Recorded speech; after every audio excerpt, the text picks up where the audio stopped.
Good morning बच्चों। आज हम पढ़ेंगे हमारा पाठ 2 वर्णमाला। ठीक है, तो बच्चों हम ये पाठ एक बार पढ़ चुके हैं हमारी उपवन में। ठीक है, तो उसमें भी हमारा पहला पाठ वर्णमाला का ही था। तो चलिए इसको एक बार हम फिर से दोहरा लेते हैं। तो जब हम बोलते हैं तो हमारे मुख से अनेक ध्वनियाँ निकलती हैं। जब हम कुछ भी बोलते हैं तो हमारे मुख से क्या निकलते हैं? कुछ ध्वनियाँ निकलती हैं। ठीक है, कुछ साउंड्स निकलती हैं जिन्हें सुनकर दूसरे लोग हमारी बात समझ लेते हैं, अर्थात भाषा ध्वनियों के मेल से बनती है। तो ये बात हमें समझ में आ गई। हम बोलते क्या हैं? भाषा ही बोलते हैं। ठीक है, कोई ना कोई भाषा बोलते हैं और वो भाषा किसके बनी होती है? ध्वनियों से मिलकर बनी हुई होती है। ठीक है, तो अब आगे देखिए इसमें, जैसे खेलना शब्द की ध्वनि क्या है? आप खेलना को कैसे बोलोगे? खे। ठीक है, इसमें एक ही मात्रा खे, ल में अ न और इसमें आ जोड़ दिया। ठीक है, तो शब्द क्या बन गया? ये हमारा खेलना। क्या शब्द बन जाएगा? ये हमारा खेलना। ठीक है, तो मुख से निकलने वाली ये ध्वनियाँ इतनी छोटी होती हैं कि इन ध्वनियों को और छोटा नहीं किया जा सकता।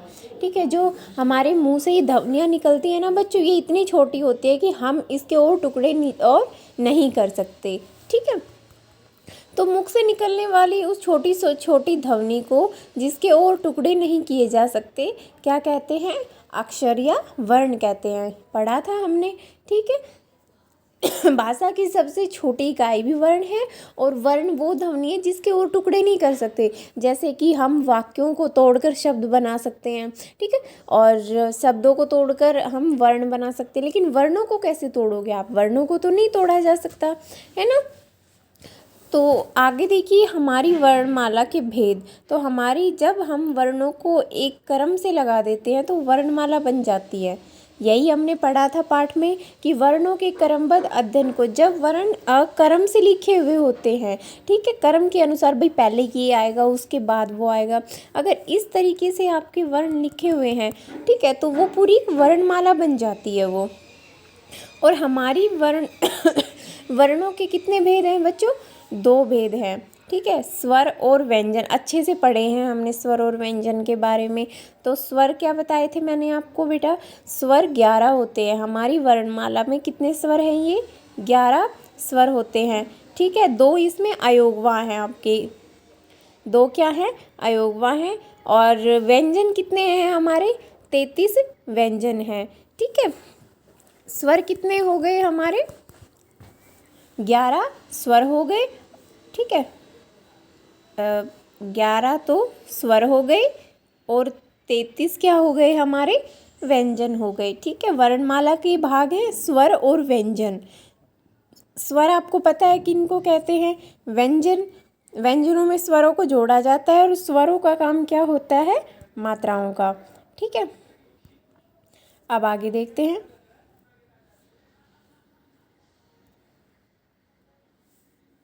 आगे देखिए व्यंजन। तो व्यंजन स्वर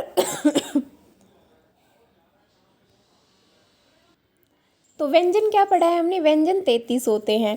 ठीक है, ये आपके क ख ग घ ड़ ये सारे क्या हैं? हमारे है तक व्यंजन हैं। ठीक है, और इनकी संख्या कितनी होती है? 33। ठीक है, तो इसमें देखो बच्चों, हमारे अयोगवा कौन से थे? जो हमारे स्वरों के नीचे थे। ठीक है, अंग और ए ये क्या हैं? अयोगवा। अयोगवा कौन होते हैं? जो ना तो आपके स्वर में आते हैं ना ही व्यंजन में आते हैं। ठीक है, वो क्या होते हैं हमारे? वो हमारे क्या होते हैं? अयोगवा, जो ना तो स्वर में आते हैं ना ही व्यंजन में आते हैं। ठीक है, अब आगे देखते हैं। संयुक्त व्यंजन, ये भी हमने पढ़ चुके। मिश्रित व्यंजन भी बोलते हैं इनको। ठीक है, और संयुक्त व्यंजन कौन कौन से हमारे? ये जो 4 हैं, अक्ष, तृ, ग और श्र, ये 4 क्या हैं? हमारे संयुक्त व्यंजन हैं। इनको संयुक्त क्यों बोला जाता है?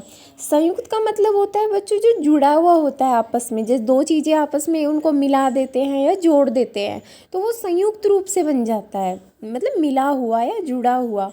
तो इसमें देखिए, इसमें ये अक्ष है, त्र है, ग है, ये क्या है? ये 2 व्यंजनों से मिलकर बने हुए हैं। ठीक है। ये दो व्यंजनों से मिलकर एक व्यंजन बना हुआ है, इसलिए इनको संयुक्त व्यंजन बोला जाता है। आगे है आपका अन्य में ढ और अड़, इनमें कोई भी शब्द शुरू नहीं होता है, इनसे कोई भी शब्द शुरू नहीं होता आपका, ठीक है। तो ये शब्द के बीच में अथवा अंत में आते हैं। इनका प्रयोग कहाँ किया जाता है? कोई भी शब्द लिखोगे उसकी शुरुआत में नहीं होगा, या तो वो ये बीच में आ सकते हैं या फिर ये आखिरी में आ सकते हैं। जैसे कि मैं एक आपका लिखती हूँ सड़क, तो इसमें कहाँ पर आया है अड़, आपका बीच में आ गया, ठीक है। कहाँ पर आ गया? बीच में आ गया।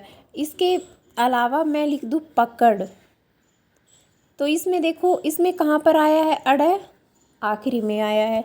तो ऐसे ही ये या तो शुरू में आएंगे या आखिरी में आएंगे, ठीक है, ये बीच में नहीं आते हैं।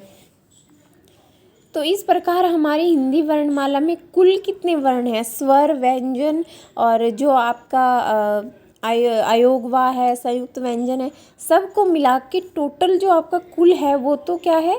52 वर्ण है। इनको आप वर्ण बोलोगे।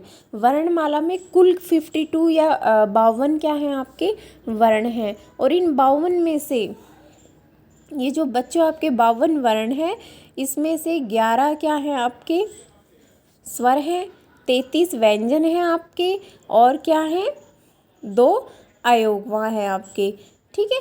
और आपके इसमें मिश्रित व्यंजन या संयुक्त व्यंजन भी है। तो इन 52 को फिर अलग अलग बांट दिया गया है, ठीक है। तो ये आपका क्या था? वर्णमाला का। चलिए अब इसमें आगे देखते हैं हमने क्या पढ़ा है। इसमें ध्वनि के उस रूप को जिसके और टुकड़े नहीं किए जा सकते वर्ण कहते हैं। वर्णों को तोड़कर आप कुछ नहीं बना सकते भाई, वर्णों से शब्द बनता है, ठीक है, शब्दों से वाक्य बनते हैं।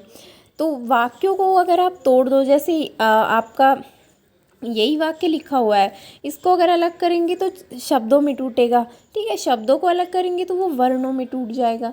लेकिन वर्णों को आप किस में तोड़ोगे? वर्ण तो अब मान लो ये आपका वर्ण है, इसको कैसे तोड़ सकते हो आप? ठीक है, ये तो टूटेगा ही नहीं। तो इस तरह से जो सबसे छोटा है, जो सबसे छोटी इकाई है भाषा की, वो हो जाती है आपकी वर्ण, ठीक है। आगे है वर्ण को अक्षर भी कहते हैं। इनको आप वर्ण भी बोल सकते हो और अक्षर भी बोल सकते हो। हिंदी में 11 स्वर हैं। स्वर कितने हैं हिंदी में? 11 हैं। और वर्ण भाषा की सबसे छोटी इकाई है, ठीक है। इसको आप ऐसे भी याद कर सकते हो। अगर किसी बच्चे को ये वाली जो इसकी परिभाषा है वो याद नहीं हो रही, तो आप ये वाली कर सकते हो कि वर्ण भाषा की सबसे छोटी क्या है? इकाई है, ठीक है। हिंदी में व्यंजनों की संख्या 33 है। ये जो आपके व्यंजन हैं ये कितने हैं? 33 हैं, ठीक है।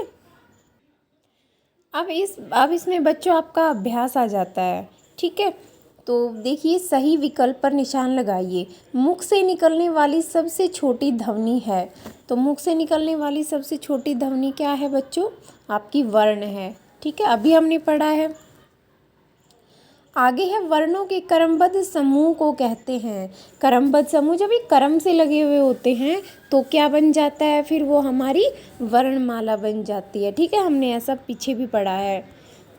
आगे है हिंदी में स्वरों की संख्या। तो स्वरों की संख्या हिंदी में बच्चों कितनी पढ़ी है हमने? 11, ठीक है। इनमें से संयुक्त व्यंजन हैं। तो संयुक्त व्यंजन देखो ये आपका क्या है? अयोगवा हो गया, फ आपका व्यंजन हो गया, और अक्षर जो है इसमें वो क्या है आपका? संयुक्त व्यंजन। तो सही निशान हम यहाँ लगाएंगे।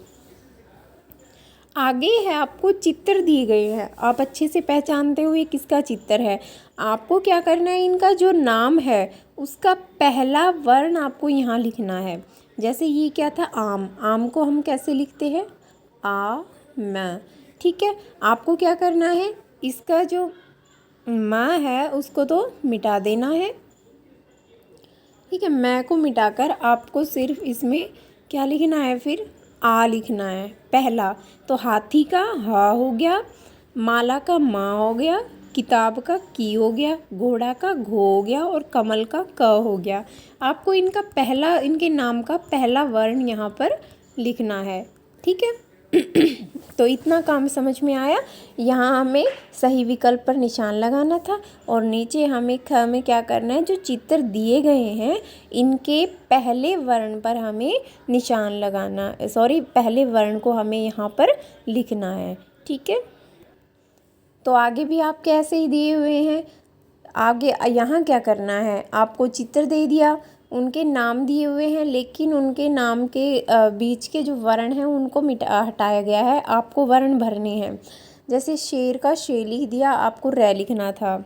ठीक है, बंदर में आपको द लिखना था, लोमड़ी में मैं लिखेंगे, किसान का न लिखेंगे, गाय में भी यह लिखना है और ये कोयल में भी आपको यह लिखना है। ठीक है, तो ऐसे ही इनको क्या करना है, यहाँ चित्र देखकर इनके नाम को पूरा करना है आपको। अब आगे है कि वर्ण की परिभाषा दीजिए। आपके प्रश्न उत्तर आ गए। तो वर्ण किसको कहेंगे, भाषा की सबसे छोटी इकाई को वर्ण कहते हैं। ठीक है, वर्ण किसको कहते हैं, भाषा की सबसे छोटी इकाई को क्या कहेंगे, हम वर्ण कहेंगे। और वर्णमाला क्या होती है, जब वर्णों को क्रम से लिखा जाता है या रखा जाता है तो वो वर्णमाला बन जाती है। तो वर्णों के क्रमबद्ध अध्ययन को वर्णमाला कहा जाता है। वर्णमाला में स्वर तथा व्यंजनों की संख्या, तो वर्णमाला में स्वर तो 11 हैं और व्यंजन कितने हैं आपके, 33 हैं। ठीक है, तो ये पूरा हो गया आपका। अब नीचे क्या दिया हुआ है, यहाँ देखिए कि आपको ऐसा चित्र बनाना है जिनका नाम किसी स्वर से शुरू होता हो। स्वर आपको पता है, आपके आ से लेकर औ औरत तक ये क्या हैं, सारे आपके स्वर हैं। ठीक है, तो इनमें से किसी भी स्वर से कोई नाम शुरू हो रहा है तो उसका चित्र बनाइए। जैसे मैंने आपको नाम यहाँ 2-3 दिए हैं, आप इनमें से बना सकते हो। आम का बना सकते हो चित्र, अनार का बना सकते हो, उल्लू का बना सकते हो। ठीक है, इनमें से कोई भी एक चित्र, आप एक ही बनाना है यहाँ, कोई भी एक चित्र आप यहाँ पर बना सकते हो। ठीक है, तो बच्चों ये पार्ट 2 था हमारा हिंदी का वर्णमाला व्याकरण का, पूरा हो गया आपका। ठीक है, तो ये हम पहले भी कर चुके हैं, तो मुझे लगता है आपको अच्छे से पाठ आता होगा। तो इसका अभ्यास सही से भरना है और इस पाठ को अच्छे से पढ़ना है। ठीक है।